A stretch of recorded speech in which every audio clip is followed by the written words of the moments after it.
लेकिन 6 बाब में लिखा, उस रात राजा को नींद नहीं आई।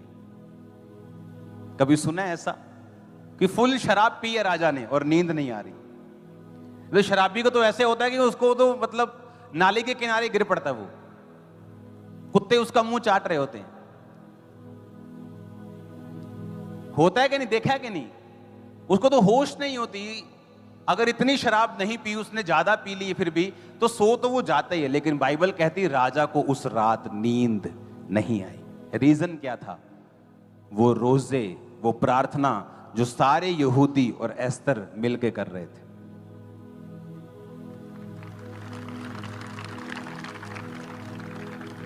नेचर के खिलाफ, एटमॉस्फेयर के खिलाफ परमेश्वर ने काम किया। जबकि उस रात वो क्यों लिखा वचन में कि वो दाख मधु पी के गया? इसका रीजन है लिखने का कि वो फर्मेंटेड, वो अल्कोहल वाली ड्रिंक्स पी के गया, ताकि ये मालूम हो कि उस रात नींद ना आने का कारण क्या है। ऐसा नहीं लिखा कि कॉफी पी के गया कि भाई साहब कॉफी पी ली नींद नहीं आई, कि चाय ज्यादा पी ली 2 कप नींद नहीं आई। लिखा वो शराब पी के, मदिरा पी के, दाख मधु पी के। दाख मधु और दाख रस फर्क है। जहां दाख मधु आया वो स्ट्रॉन्ग ड्रिंक पी के वो गया, लेकिन उस रात नींद नहीं आई। शराब पी के भी नींद नहीं आई।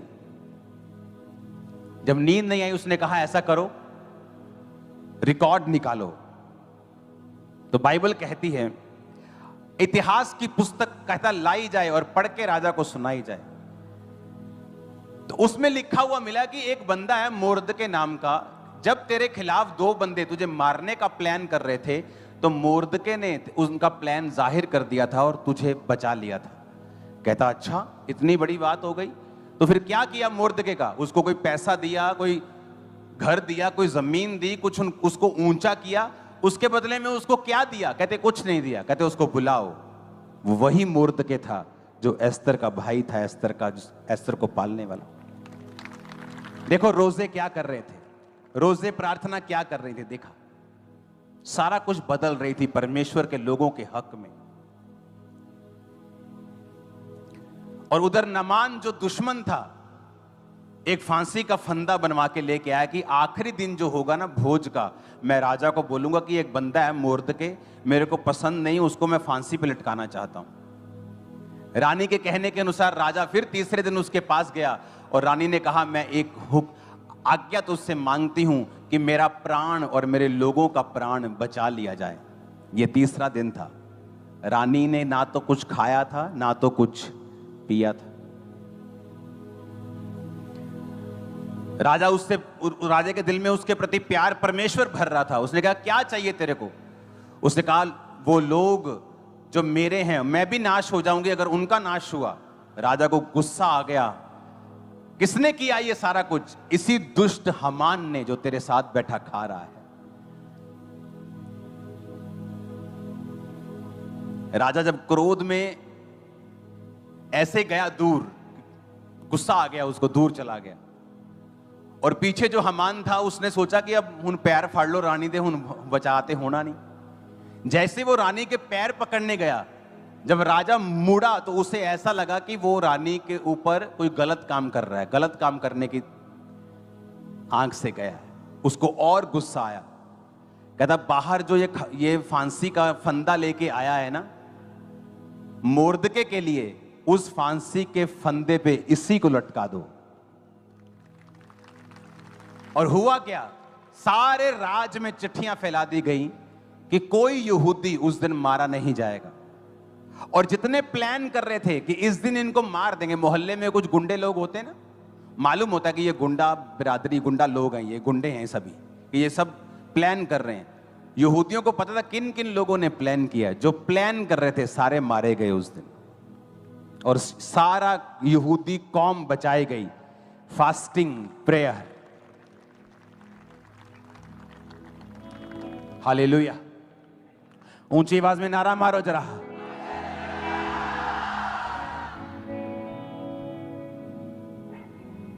मेरी लाइफ का जब छुटकारा नहीं हो रहा था एक चीज से, मैंने 8 घंटे रोज प्रेयर्स की।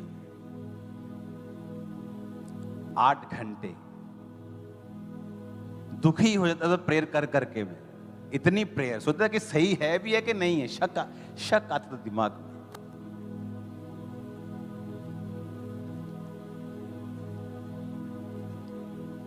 लेकिन आप छुटकारा चाहते हैं आधे घंटे की प्रार्थना से। आपका केस इतना बड़ा है, मेरा हस्बैंड मुझसे बात नहीं करता, मेरी फैमिली खराब है, हमारा फाइनेंस खराब है। प्रेयर कितनी है जी? आधा घंटा। जब 3 दिन रात रोजे रखे, पानी नहीं पिया, परमेश्वर ने राजे का मन बदला, नींद नहीं आई, इतिहास की पुस्तक निकाली गई, हर एक चीज उनके फेवर में चलती गई। कभी प्रार्थना करके देखा है? रोज उपवास करके देखे हैं? रोज कि हफ्ते में 2 उपवास करने हैं, रोज कम से कम 3 घंटे प्रार्थना करनी, 2.5 घंटे तो विश्वासियों के लिए जिन्होंने अच्छा जीवन बिताना है, बंधनों से निकलना है, तो उससे ऊपर प्रार्थना करनी पड़ेगी। हालेलुया। आप मेरी बात समझ रहे कि नहीं? नींद नहीं आई, दाख मधु पी गए। 6 आयत दोबारा पढ़ो। कहता उस भोज में राजा ने दाख मधु पिया। उस रात राजा को नींद नहीं आई। पिछली वाली आयत पढ़ेंगे, दाख मधु वाली।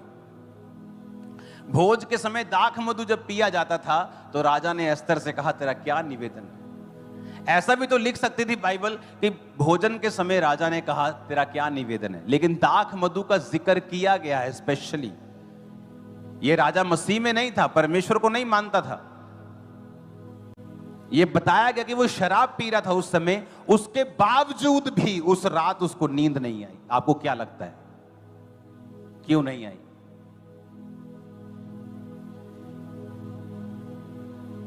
आपको मालूम है कल आपका कोर्ट में केस है, परसों आपके कोर्ट की तारीख है, आपको फास्टिंग, उपवास में, प्रार्थना में जाना चाहिए। देखो रिजल्ट आता है कि नहीं। आपने कुछ गुनाह भी किए हों, परमेश्वर आपको माफ कर देगा, सजा कम से कम कर देगा, जल्दी छुड़ा देगा, वो देखो तो सही। लेकिन 2 दिन पहले तो आप ब्लू फिल्म देख रहे हैं, 2 दिन पहले तो आप दोस्तों के साथ घूम रहे हैं, आप परसों मेरी तारीख यार बहुत टेंशन है यार, लाई यार 2 पैग से टेंशन दूर नहीं होगी। लेकिन जो आत्मिक लोग हैं उन्हें मालूम है कि ये मसला भी खड़ा हो रहा है, ये मसला खड़ा हो रहा है, मुझे प्रेयर करनी है। ये प्रॉब्लम खड़ी हो रही, मुझे प्रेयर करनी है। मेरी लाइफ में ये छुटकारा नहीं आ रहा, मुझे प्रेयर करनी है। मेरी फैमिली में उद्धार नहीं आ रहा, मुझे प्रेयर करनी है। सेवकाई में ग्रोथ नहीं है, बढ़ोतरी नहीं है, मुझे प्रेयर करनी है। आप प्रेयर करेंगे, परमेश्वर फिर उस प्रेयर के मुताबिक आपके रास्ते खोलेगा। आप लाख कोशिश कर लो, राजा की नींद रोक सकती थी वो? कितना भी राजा अपनी पत्नी से प्यार क्यों ना करता, उसकी नींद नहीं रोक सकती थी वो। शराब पी तो उसने सोना है, ये 100% है। लेकिन वचन कहता है, फिर से पढ़ेंगे, उस रात राजा को नींद नहीं आई। शराब पीने के बावजूद नींद नहीं आई। कई लोगों के घरों में पतियों से, बाप से पूछते हैं, क्यों पीने? मेरे नींद नहीं आती, पी के मैं सो जाना। बोलते हैं कि नहीं? हाँ बोलते हैं ना। पर देखो राजा इतने पैग लगाया, बेचारे को नींद नहीं आई। स्वर्गदूत जब दिमाग हिलाता है तो नींद नहीं आती। जब आप फास्टिंग और प्रेयर करते हैं, हेवन दूत आपके ऊपर भेजे जाते हैं, आपके लिए काम करते हैं, आप एक मैग्नेट बन जाते हैं परमेश्वर की ब्लेसिंग्स का। सारी आपके आसपास की दुनिया आपके फेवर में काम करना शुरू कर देती है जब आप प्रार्थना और उपवास करते हैं। एक पाप में घुसा हुआ बंदा और बंदी प्रार्थना नहीं कर सकता। उन्हें पता है उनके जीवन में पाप है, उनके जीवन में कमी है, उनके जीवन में रिलेशनशिप्स हैं, गलतियां हैं। वो प्रार्थना करेंगे, उनको मालूम है परमेश्वर सुनेगा नहीं, क्योंकि वचन कहता है अगर तुम मुझसे प्यार करते हो तो मेरी आज्ञाओं को मानोगे। पवित्र बन जिस तरह तेरा बुलाने वाला पवित्र है। जब आप पवित्रताई में होंगे और प्रार्थना में होंगे और उपवास रखेंगे, आपकी सुनी जाएगी, 100% सुनी जाएगी। कोई शक नहीं, कोई दो राय नहीं कि आपकी सुनी ना जाए। मसले बड़े बड़े हैं, प्रार्थना छोटी है। मसले बहुत बड़े हैं, बेटा नहीं बच्चा नहीं हो रहा जी 30 साल से, प्रार्थना कितनी है? आधा घंटा। आत्मा में बढ़ना चाहते हैं जी, लंगड़े चलाना चाहते हैं, प्रेयर कितनी है? 1 घंटा। तुम्हारे पास पीने के लिए अगर 1 गिलास पानी है, या तो तुम पी सकते हो या दूसरा पी सकता है, लेकिन अगर मेरे पास एक पूरा वाटर कूलर होगा तो मैं भी पीऊंगा, लोगों को पिलाऊंगा। पानी तो 1 गिलास है, अभी 1 घंटे से या तो तुम चलोगे या लोगों को चलाओगे। तुम्हारी प्यास नहीं बुझ रही, तुम्हारी जरूरतें आत्मिक पूरी नहीं हो रही, तुम लोगों की कैसे पूरी करोगे? रोज रात को शाम को मैंने बैठ जाना प्रार्थना पे, और 4 से 5 से 6 घंटे उस समय, उसके बाद मॉर्निंग प्रेयर करनी रोज घंटों। मेरे छुटकारे से पहले परमेश्वर ने मुझे घंटों रोज प्रार्थना में बिठाया। बैठ जाना, वर्शिप सुननी, फिर प्रेयर करनी, बैठ जाना, फिर वर्शिप सुननी, फिर प्रेयर करनी, फिर वर्शिप सुननी, फिर प्रेयर करनी, और बैठे रहना एक ही स्थान के ऊपर और प्रार्थना करते रहना। यीशु मसीह ने कहा, एक औरत एक पापी के पास रोज जाती, मेरा काम कर, और पापी सोचता है एक दिन कि ना मैं परमेश्वर से डरता हूं, ना किसी बंदे की परवाह करता हूं, लेकिन ये औरत बार बार मेरे पास आके तंग करती। कहता मैं किसका काम कर देता हूं, नहीं तो रोज मेरे नाक में दम करेगी। यीशु मसीह ने कहा, देखो वो पापी क्या सोचता है। अगर पापी ऐसा सोचता है तो मैं उन लोगों का न्याय क्यों नहीं करूंगा जो दिन और रात मेरे नाम की दुहाई देते हैं। वो साफ कह रहा है, कहता तुम्हें चाहिए मांगो, दिन रात लग जाओ। तुम्हें कुछ चाहिए तो मांगो ना, मांगो तो दिया जाएगा। तुम्हारा स्वर्गीय पिता तुम्हारे मांगने से पहले जानता है तुम्हें किन वस्तुओं की जरूरत है, लेकिन देता तभी है जब तुम मांगते हो। एक है कि मेरे को मालूम है कि मेरे एक वर्कर को बाइक की जरूरत है, लेकिन मैं भी चुप बैठा हूं, जब मांगेगा तब मैं दे दूंगा। आप समझ रहे मेरी बात? तो यीशु ने कहा, मांगो तो दिया जाएगा, ढूंढो तो तुम पाओगे, खटखटाओ तो तुम्हारे लिए खोला जाएगा। हालेलुया। अगर हमने मांगा ही नहीं, परमेश्वर कहता है मैं दूंगा कैसे तेरे को? मांगो तो दिया जाएगा। अपनी फैमिली के लिए आपकी प्रेयर नहीं, चर्च के लिए प्रेयर नहीं, अपने लिए प्रेयर नहीं। प्रेयर लाइफ मोस्टली लोगों, क्रिश्चियन लोगों की जीरो है, खासकर बंदों का और बुरा हाल है। उन्हें लगता है वाइफ प्रार्थना कर रही तो सब ठीक है, जबकि वचन के मुताबिक एक घर की अगुवाई एक बंदे को करनी है, और वाइफ को वो सब संभालना है जो बंदा बना रहा है। जो बंदा बना रहा है वो उसे संभाल नहीं सकता, क्योंकि वो ड्यूटी परमेश्वर ने वाइफ की लगाई है। अगुवाई परमेश्वर कहता मैं बंदे की करूंगा क्योंकि तुम घर के लीडर हो, लेकिन प्रॉब्लम यह है कि वाइफ प्रार्थना करने वाली है और बंदा आत्मा में बिल्कुल डम्ब है, बिल्कुल मूर्ख है, प्रेयर है ही नहीं, जीरो प्रेयर है। उसे लगता है मैं बिजनेस कर रहा हूं, मेरी वाइफ प्रार्थना कर रही।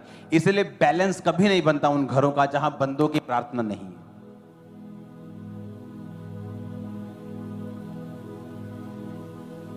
यीशु ने कहा प्रार्थना कर ताकि तू परीक्षा में ना पड़े। पाप तुम पे अटैक कर रहा है, फास्टिंग प्रेयर, फिर भी अटैक कर रहा है, मोर फास्टिंग मोर प्रेयर।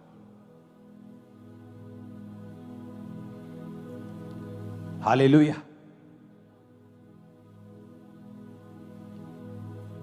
मेरे स्पिरिचुअल फादर बोलते थे मुझे कि, मैंने बोलता था कि मुझे ये प्रॉब्लम है, उन्होंने कहा फास्टिंग एंड प्रेयर। मैं कहा मैं कर रहा हूं। कहते फिर more fasting and more prayer और करो। कहते उससे भी काम नहीं बनता, then more and fasting and more prayer. हल यही है, डोज बढ़ानी पड़ेगी। शैतान झुकेगा एक दिन, उसे झुकना पड़ेगा, क्योंकि आप परमेश्वर की ओर हैं, आप सच्चाई की ओर हैं, आप वचन की ओर।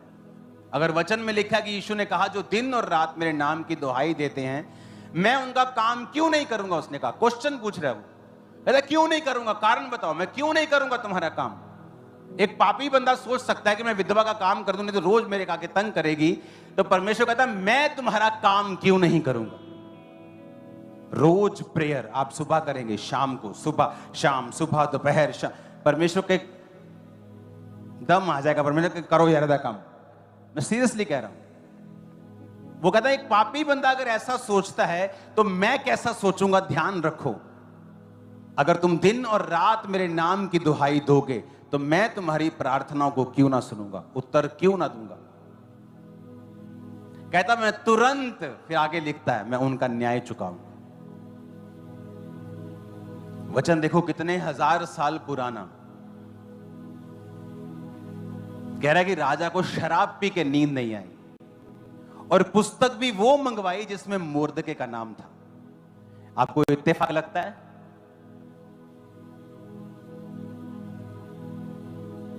इस बार जो आपकी फास्टिंग प्रेयर ने किया है, इतिहास में लिखा गया है वो। और ये आपके लिए इंकरेजमेंट है, मोर फास्टिंग मोर प्रेयर। ये काम अभी बाकी है। हालेलुया।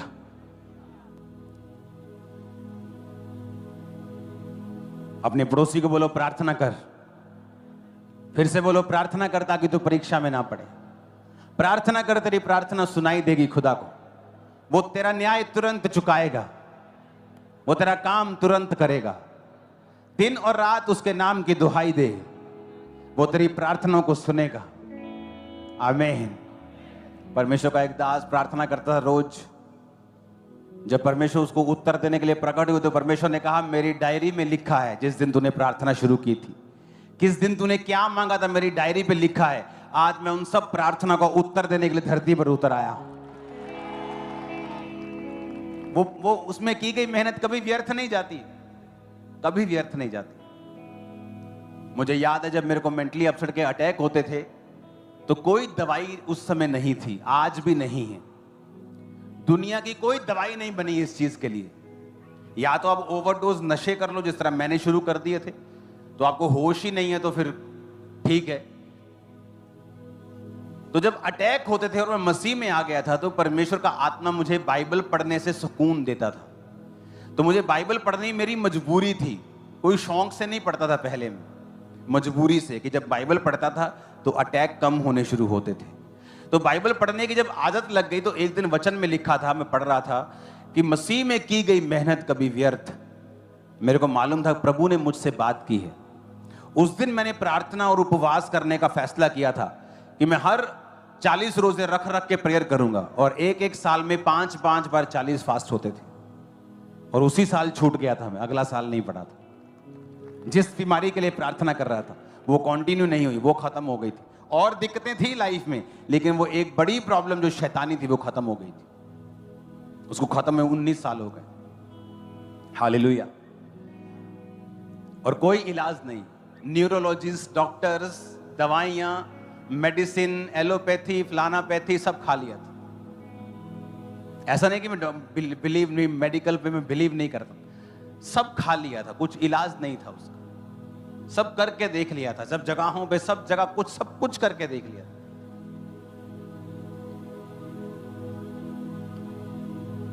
प्रार्थना कर, बोलो अपने पड़ोसी को, अपनी इच्छा को प्रभु के सामने रख। वचन में लिखा है, जब आप पढ़ते हैं तो उसने लिखा है कि अपना मुकदमा मेरे सामने पेश कर। एक वकील है जिसकी फीस 5,000 है। आप बोलोगे ना यार 45 होगा, ले आ यार, लड़ता हूं केस। एक वकील है जो एक केस की एक हियरिंग के लिए 25 लाख रुपए लेता है। और अगर वो गया और जज किसी वजह से उस समय कोर्ट में ना आए तो वो 25 लाख फिर भी फीस लेता है। 3 लाख लेस कर देगा, 22 लाख लेता है, नहीं तो 25 लाख लेता है। एक वकील सेम पढ़ा हुआ 5,000 में काम कर रहा है और एक वकील पढ़ाई वही है 25 लाख में। कारण क्या है? कारण है संविधान की नॉलेज, बोलने का तरीका। वचन कहता है अपना केस लड़। परमेश्वर कहता है केस लड़। हमारा संविधान कौन सा है? आत्मिक संविधान, वचन। वचन में लिखा है, प्रभु तूने कहा था अंत के दिनों में तू अपना आत्मा सब मनुष्यों के ऊपर उंडेलेगा। ऐसी प्रेयर से पतरस प्रेयर कर रहा था, प्रभु तेरे वचन में लिखा है तू आत्मा उंडेलेगा। तो लिखा उस दिन पवित्र आत्मा उतर आया। वचन से प्रेयर की गई थी, कोई इत्तेफाक नहीं हुआ था कि प्रभु की मर्जी है। आज वचन से प्रेयर हुई थी। आज जब आप प्रार्थना करने के लिए बैठते हैं कि प्रभु मेरे बिजनेस को ब्लेस कर, किस वचन से करते हैं नहीं पता। एक औरत जब बच्चा लेने के लिए प्रार्थना करती है, कहां लिखा है वचन में कि परमेश्वर आपको बच्चे का वरदान देगा? नहीं लिखा। एक यूथ को पता है कि कहां लिखा है वचन में कि वो आपको पढ़ाई में एक्सीलेंट करेगा और जहां आप जाएंगे आपको फेवर देगा? कहां लिखा है? नहीं पता। आप क्रिश्चियन तो हैं, लेकिन अपने काम में निकम्मे हैं। और वो क्रिश्चियन जिसको पता है बाइबल में क्या लिखा है, जब वो बैठता है उसे पता है परमेश्वर मुझे छुटकारा देगा, मैं प्रार्थना करूंगा, उपवास करूंगा, प्रभु को छोड़ूंगा नहीं, अपने जीवन को सही रखूंगा। प्रभु तेरे वचन में लिखा है कि तू ऐसा करेगा, तेरे वचन में लिखा है। अगर मैं बाइबल दिखाऊं, अपनी पहली बाइबल, तो जब मेरे को अटैक होते थे, मेरे सिर पे मैं तेल लगाता था, अनॉइंटिंग ऑयल। तो तेल लगा होता था, यहां से ऐसे निकलता था तेल, इतना तेल होता था। तो जब बाइबल पढ़ता था, बाइबल में कोई वचन आता था तो वचन मेरे चुभता था, वो कि वचन में लिखा है, परमेश्वर कह रहा है कि मैं तुझे ये आशीष दूंगा, तुझे तेरे पे रोग नहीं दूंगा। तो मैं कहता परमेश्वर ने ये लिखा है, क्योंकि मैं अन्य जातियों से आया हूं। तो जब अन्य जातियों को कोई परमेश्वर मिलता है तो वो उसकी वैल्यू ज्यादा लगती है उनको। तो जब मैं वचन पढ़ता था कि परमेश्वर तेरे वचन में ये लिखा, मैं रोता था 2-2 घंटे बाइबल पे सिर रख के। अगर मैं आज आपको वो बाइबल दिखाऊं, जहां जहां मैं ज्यादा सिर रख के रोया हूं, जो वचन मुझे छूता था, वो पेज काले हैं आज भी। क्यों काले? क्योंकि वहां मेरे को प्रभु छूता था, वहां मैं रोता था, प्रेयर करता, प्रभु तेरे वचन में लिखा है, देख तेरे, मैंने थोड़ी लिखा है, मैं थोड़ी कह रहा हूं, तेरा वचन कह रहा है तो मुझे आशीष देगा, अब दे आशीष। तो बाइबल में लेके आऊंगा, अगली बार आपको दिखाऊंगा। काली हो चुकी बाइबल, वहां से आपको मैं दूर से दिखाऊंगा, आपको पक्का मालूम होगा किस किस पेज के ऊपर मैंने ज्यादा प्रार्थना की। इत्तेफाक से मेरी लाइफ में कुछ नहीं हुआ। कोई व्यक्ति बड़ा है, कोई व्यक्ति सामर्थी है, किसी व्यक्ति को कुछ मिला है, उसने परमेश्वर के वचन के ऊपर एक्ट किया है, काम किया है। उसने आशा नहीं रखी कि काश ऐसा हो जाए, काश परमेश्वर मैनू भी चुन लवे, काश परमेश्वर मेरे को भी काम लवे। आप मेहनत करेंगे, वो कहता मैं किसी का पक्षपात नहीं करता, वो आपको बढ़ाएगा, इतना बढ़ाएगा कि लोग बोलेंगे तू झूठ बोल रहा है। आमीन। मेरे को खड़कने वाला चाहिए शैतान के कानों।